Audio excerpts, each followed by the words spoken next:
chose, les prises de raquette qui sont différentes en coup droit et en revers. Deuxième chose, c'est la manière de frapper, l'outil qui va permettre de frapper, la mécanique qui s'appelle la pronation de l'avant-bras. Et une troisième chose qui est l'utilisation des doigts en fait dans la frappe. Okay, surtout en revers, on va le voir surtout en revers.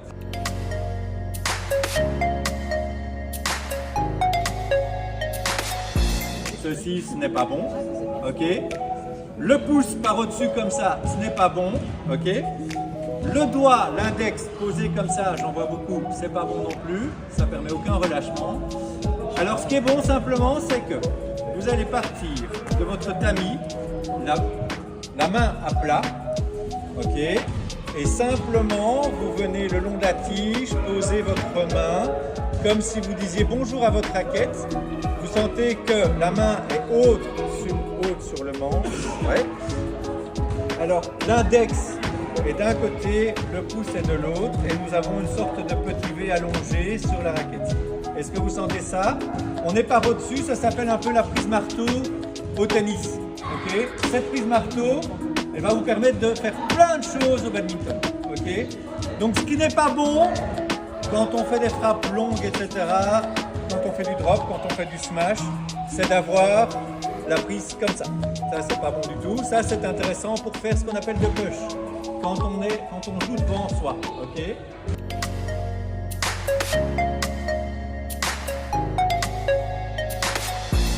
Regardez bien comment j'ai posé mes doigts maintenant, c'est pour le revers. Donc là, on va prendre la raquette comme ceci et on va venir placer sa main un peu en diagonale dans l'extrémité des doigts. Okay, on essaye d'avoir l'index qui est légèrement plus devant que le pouce. Donc le pouce nous fait face, okay, et vous avez un espace comme ça. On pourrait mettre en fait deux doigts ici entre les deux. Donc on n'est pas serré comme ça avec le pouce qui dépasse. On a le pouce, on va s'en servir en fait justement pour frapper. Ça va être un peu l'initiateur finalement de la puissance. Okay. Et on va faire un premier exercice avec ceci, donc avec cette position-là.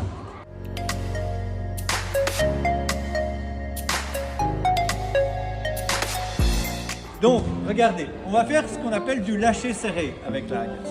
Donc, on commence avec une raquette un peu relâchée comme ça.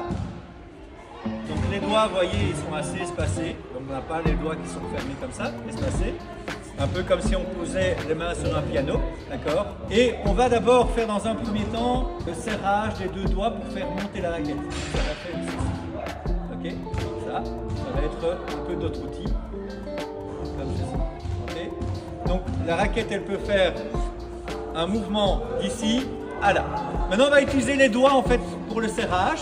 Et donc, on va utiliser les doigts. Et donc, ça va faire un mouvement uniquement des doigts.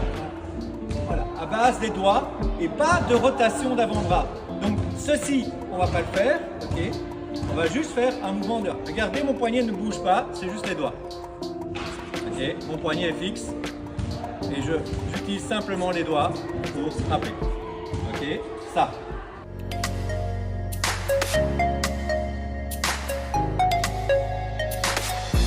Un sport de poignet, oui et non. Donc c'est un sport de poignet qu'on ne casse pas. En fait ça, c'est pas du badminton. Faire ça. D'accord, comme ça. C'est pas du badminton. Si on prend la raquette encore moins bien, ça fait ça, on se tape chaque fois dans l'intérieur de la main. Ça fait mal et donc ça n'est pas bon. Donc ce qu'il faut faire, en fait, donc c'est un peu lâcher serré comme on a vu, hop, avec les doigts et les doigts. Et c'est surtout en fait une rotation d'avant-bras. Donc c'est ceci. Je vais simplement le faire avec un volant que je vais envoyer. Donc j'ai ma main qui est ouverte vers moi. Et ce que je fais quand je frappe, en fait je tourne mon avant-bras et je le tends. Ok, ça c'est la mécanique en fait de frappe. Donc j'ai ma main comme ceci ouverte. Et quand je frappe, je fais ceci. D'accord? Donc je vais maintenant le faire avec ma raquette.